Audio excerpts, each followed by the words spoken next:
കുഞ്ഞൂസ് കാർഡിനെ കുറിച്ച് ബഹുമാനിയായിട്ടുള്ള ഞാൻ ഇപ്പൊ ചെയ്ത കാര്യങ്ങൾ മാത്രം വളരെ ചുരുക്കി പറയുന്നത്. കുഞ്ഞൂസ് കാർഡിനെ കുറിച്ച് ഇപ്പൊ അമ്മമാരും അച്ഛന്മാരും ഒക്കെ ഇവിടെ ഉണ്ടല്ലോ, വിചാരിക്കും എന്താണ് കുഞ്ഞൂസ് കാർഡ് എന്ന് വിചാരിക്കും.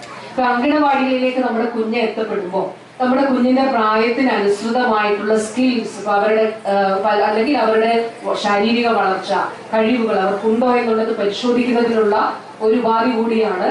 അതിൽ ശിശു വിദഗ്ധരായിട്ടുള്ള ആളുകൾ ഇരുന്നു കൊണ്ട് ഒരു എക്സ്പേർട്ട് പാനലാണിത് തയ്യാറാക്കിയത്. കുഞ്ഞിന്റെ കാഴ്ച, കുഞ്ഞിന്റെ കേൾവി, കുഞ്ഞിന് ഈ പ്രായത്തിലുള്ള മറ്റു കുഞ്ഞുങ്ങളെ പോലെ സംസാരിക്കാൻ കഴിയുന്നുണ്ടോ, കുഞ്ഞിന് സാധനങ്ങൾ ഇങ്ങനെ ഹോൾഡ് ചെയ്യാനായിട്ട് കഴിയുന്നുണ്ടോ, അല്ലെങ്കിൽ ഒരു പന്ത് ഉരുണ്ട് വരുമ്പോൾ അത് തിരിച്ച് തട്ടുക എന്നുള്ള അങ്ങനെയുള്ള റെസ്പോൺസ് കുഞ്ഞിന്റെ ഭാഗത്തു നിന്ന് ഉണ്ടാകുന്നുണ്ടോ, ഇതൊക്കെ കുഞ്ഞിന്റെ വളർച്ചയുടെ അടയാളങ്ങളാണ്. അപ്പൊ പിന്നീട് നമ്മൾ കണ്ടെത്തിയാൽ കുറച്ചുകൂടി ഇപ്പൊ ആദ്യം ഏർലി ഇന്റർവെൻഷൻ ഉണ്ടെങ്കിൽ ആദ്യം തന്നെ ഇടപെട്ടാൽ കുഞ്ഞിന് എന്തെങ്കിലും തരത്തിലുള്ള ചെറിയ പിന്നോട്ട് പോക്കുണ്ടെങ്കിൽ അത് നമുക്ക് റെക്ടിഫൈ ചെയ്ത് കറക്റ്റ് ചെയ്ത് മുന്നോട്ട് പോകാനായിട്ട് കഴിയും. ഇപ്പൊ സംസ്ഥാനത്ത് ആദ്യമായിട്ടാണ് കുഞ്ഞൂസ് കാർഡ് എന്ന് പറയുമ്പോൾ അത് കുഞ്ഞുങ്ങളെ സംബന്ധിച്ച കാർഡാണ്. അപ്പൊ ആ കാർഡ് കൂടി അപ്പൊ ഇതിൽ എന്തെങ്കിലും കാര്യങ്ങൾ ഉണ്ടെങ്കിൽ അംഗനവാടി പ്രവർത്തകർ മാതാപിതാക്കളെ അറിയിക്കും.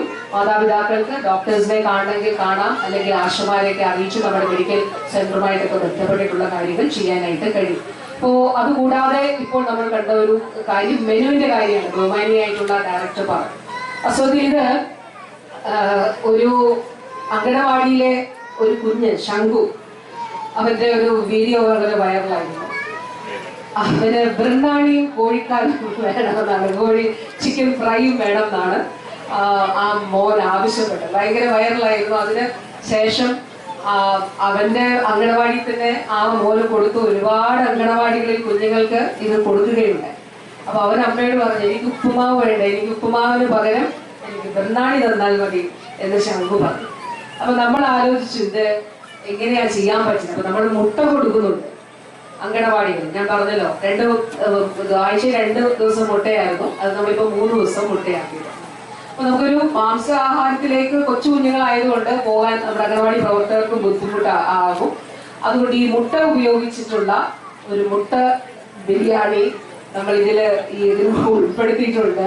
അപ്പൊ ബാക്കി ഈ പറഞ്ഞത് നമ്മളിത് കൊടുക്കുന്ന കാര്യങ്ങളൊക്കെ തന്നെ, പക്ഷെ ഇതുവരെ അങ്ങനെ ഒരു മെനു ഉണ്ടായിരുന്നില്ല. കാരണം ഡയറക്ഷൻസ് ഉണ്ടായി. ഇപ്പൊ ഡയറക്ടർ പറഞ്ഞതുപോലെ കുഞ്ഞുങ്ങൾക്ക് പഞ്ചസാര ഇട്ടുള്ള കാര്യങ്ങൾ കൊടുക്കുക ശരിയാണ്. കുഞ്ഞുങ്ങളുടെ ആരോഗ്യം ആയിട്ട് നോക്കുമ്പോൾ നമ്മുടെയൊക്കെ ജീവിതശൈലി രോഗങ്ങളൊക്കെ ഉള്ളത് വളരെ കൂടുതലല്ലേ. ഒരു മാസം എത്ര കിലോ പഞ്ചസാരയാണ് നമ്മളൊക്കെ പഞ്ചസാര ഉപയോഗിക്കുന്നവർ കഴിക്കുന്നു എന്ന് ആലോചിച്ച് നോക്കിയത്.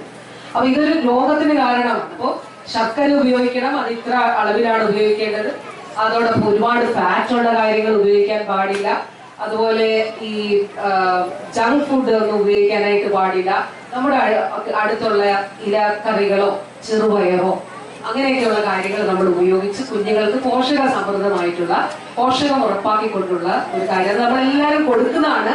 പക്ഷെ നമ്മളിപ്പോ ഇവിടെ ചെയ്തത് അത് ക്രമീകരിച്ചൊരു സ്റ്റാൻഡേർഡ് ഫോമിൽ ഗൈഡ് ലൈൻ ആയിട്ടായിരുന്നു ഉണ്ടായിരുന്നത്, പക്ഷെ ഒരു ഇതായിട്ട് ആക്കിയിട്ടുണ്ട്. അതിന് കൂടുതലായിട്ട് ആർക്ക് വേണമെങ്കിലും കൊടുക്കാം. അത് കൂടുതലായിട്ട് കൊടുക്കുന്ന ഇടങ്ങൾ ഒരുപാട് ഇടങ്ങളുണ്ട്. പഞ്ചായത്ത് തദ്ദേശ സ്ഥാപനങ്ങൾ ചെയ്യുന്നുണ്ട്, CSR ഫണ്ട് വെച്ച് ചെയ്യുന്നുണ്ട് ധാരാളമായി. അങ്ങനെ ആർക്ക് വേണമെങ്കിലും കൊടുക്കാം. പക്ഷെ അങ്ങനെ കൊടുക്കുമ്പോഴും ഈ അധിക പഞ്ചസാര അധിക കൊഴുപ്പ് ഒന്നും പാടില്ല എന്നുള്ളത് ഓർക്കണം. പക്ഷെ ഇത് നമ്മുടെ കുഞ്ഞുങ്ങളുടെ ഈ പ്രായത്തിന് ആവശ്യമായിട്ടുള്ള കാര്യങ്ങളാണ്. ഇപ്പൊ കൊടുക്കുന്നത് ഒന്ന് ക്രമീകരിച്ച് അത് തയ്യാറാക്കിയിരിക്കുകയാണ്. അപ്പൊ തീർച്ചയായിട്ടും നമ്മുടെ മെഴുവേലിയിൽ ഇവിടെ വെച്ച് ഇത് പ്രകാശനം ചെയ്യുന്നതിനും ഇത് പറയുന്നതിനും വളരെ വളരെ സന്തോഷമുണ്ട്.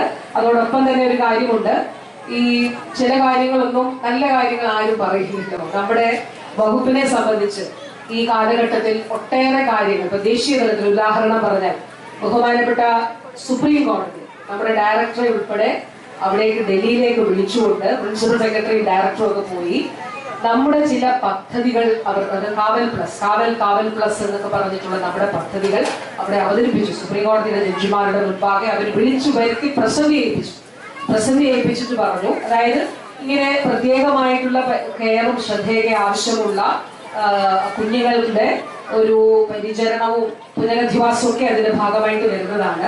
അപ്പൊ സുപ്രീം കോടതി പറഞ്ഞു രാജ്യത്തിന് മാതൃകയാണ് കേരളത്തിന്റെ ഈ പദ്ധതി. നമ്മൾ ഏതെങ്കിലും മാധ്യമത്തിൽ കണ്ടോ? ഒരു മാധ്യമത്തിൽ നമ്മൾ ഇതൊന്നും കണ്ടു കാണില്ല. പക്ഷെ നമ്മുടെ ഈ ആളുകൾ, നമ്മുടെ ഈ പ്രവർത്തകരൊക്കെ ഇതിനു വേണ്ടിയിട്ട് പ്രവർത്തിക്കുന്നവരാണ്. അതോടൊപ്പം യുണിസെഫ് ഒരു പ്രത്യേക ഡോക്യുമെന്ററി ചെയ്തു. എന്തിനാണെന്ന് അറിയാമോ? Foster care. ഇന്ന് രാവിലെ ഞാൻ ഡയറക്ടറോട് സംസാരിച്ച ഒരു വിഷയം, ഞാനൊരു വാർത്ത കണ്ടത്. ആ വാർത്തയുടെ ഹെഡ്ലൈൻ നമ്മൾ തകർക്കുന്ന ഒരു ഹെഡ്ലൈൻ ആയിരുന്നു. അതായത് അപ്പൊ ആ മകൻ അങ്ങനെ പറയുന്നോ എന്ന് എനിക്ക് അറിഞ്ഞൂടാ, കുഞ്ഞുങ്ങൾ വിധിക്കുന്ന എനിക്ക് പറയാൻ വിഷമമുണ്ട്. എന്നാലും ആ വാർത്തയുടെ ഹെഡ്ലൈൻ ഇങ്ങനെയായിരുന്നു: അമ്മ എന്നെ കൊല്ലണ്ട, നമുക്ക് ജീവിക്കണം എന്ന് പറയാം. അതായത് അത് വായിച്ചാൽ നമ്മുടെ മനസ്സൊന്ന് തകർന്നു പോകും. ഈ മകനെയും കൊണ്ട് വീട് താമസിക്കാനില്ലാതെ ഈ അമ്മ ഒരു റെയിൽവേ ട്രാക്കിൽ പോയി എന്നുള്ളതാണ് അതിൽ പറയുന്നത്.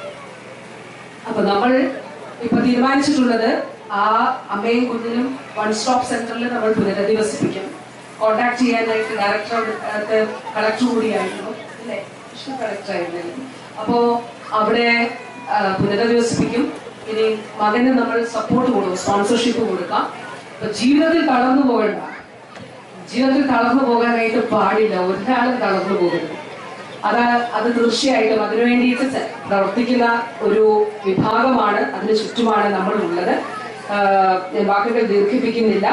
ഒട്ടേറെ കാര്യങ്ങൾ, അംഗനവാടി നവീകരണം, അംഗനവാടികളെ ശിശു സൗഹൃദ ശിശു പരിപോഷണ കേന്ദ്രങ്ങളാക്കി മാറ്റുന്നതിനും അംഗനവാടി കെട്ടിടത്തെ പരിസരത്തേക്ക് ആ നിലയിലെ പരിവർത്തനപ്പെടുത്തണം. ശിശു സൗഹൃദ ടോയ്ലറ്റുകൾ നമ്മൾ സ്ഥാപിച്ചിരുന്നു. അപ്പൊ അത് വനിതാ ശിശു വികസന വകുപ്പിന്റെ കീഴിൽ പ്രത്യേകമായിട്ട് ഫണ്ട് അനുവദിച്ചുകൊണ്ടാണ് അത് ചെയ്തത്.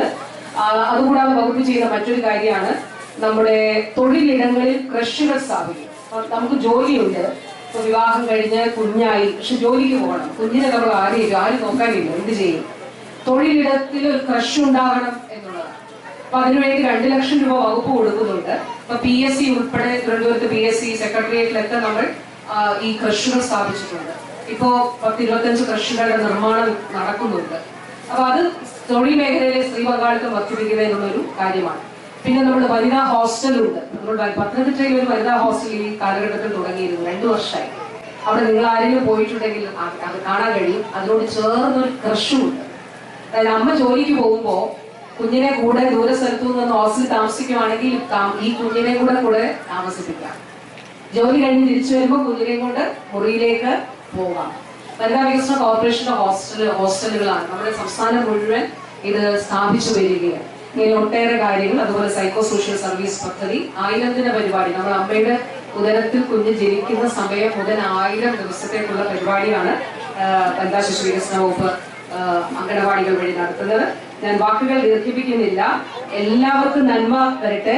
നമ്മുടെ ഈ കുഞ്ഞുങ്ങൾ അവർ ആത്മവിശ്വാസമുള്ളവരായിട്ട് വളരട്ടെ. അസുഖ അംഗനവാടി അവരുടെ വ്യക്തിത്വ വികാസത്തിന് ഏറ്റവും പ്രധാനപ്പെട്ട ഇടം. നന്നായി സംസാരിക്കാൻ, ഇടപഴകാൻ, മറ്റുള്ളവരോട് ഇടപഴകാൻ, അതുപോലെ കളിക്കാൻ, ചിരിക്കാൻ ഒക്കെ അവരെ വളർത്തുന്ന, അവരെ പിന്തുണയ്ക്കുന്ന ഇടമാണ് അംഗനവാടികൾ എന്നുള്ളതാണ്.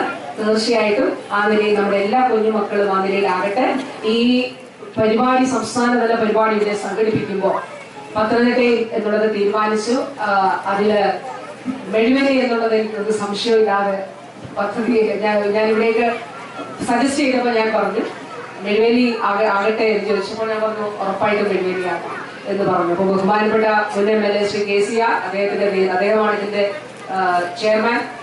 അതുപോലെ തന്നെ നമ്മുടെ പഞ്ചായത്ത് പ്രസിഡന്റ് പ്രിയപ്പെട്ട ശ്രീമതി പിങ്കി ശ്രീധർ, അതുപോലെ എല്ലാ ബ്ലോക്ക് പഞ്ചായത്ത് പ്രസിഡന്റ്, ജില്ലാ പഞ്ചായത്ത് പ്രസിഡന്റ്, ജില്ലാ പഞ്ചായത്ത് അംഗങ്ങളൊക്കെ ഉൾപ്പെടെ, അതുപോലെ എല്ലാവരും ചേർന്ന് ഇതിനു വേണ്ടി നൽകിയ എല്ലാ പിന്തുണയ്ക്കും ഹൃദയപൂർവ്വമായിട്ടുള്ള നന്ദി ഞാൻ അറിയിച്ചുകൊണ്ട് എല്ലാ മക്കളെയും ഒരിക്കൽ കൂടി സ്നേഹത്തോടെ ചേർത്ത് പിടിച്ചുകൊണ്ട്, അതുപോലെ ജില്ലാ കളക്ടർ ഇന്നലെയും നമ്മൾ പ്രവേശനോത്സവത്തിൽ ഉണ്ടായിരുന്നു.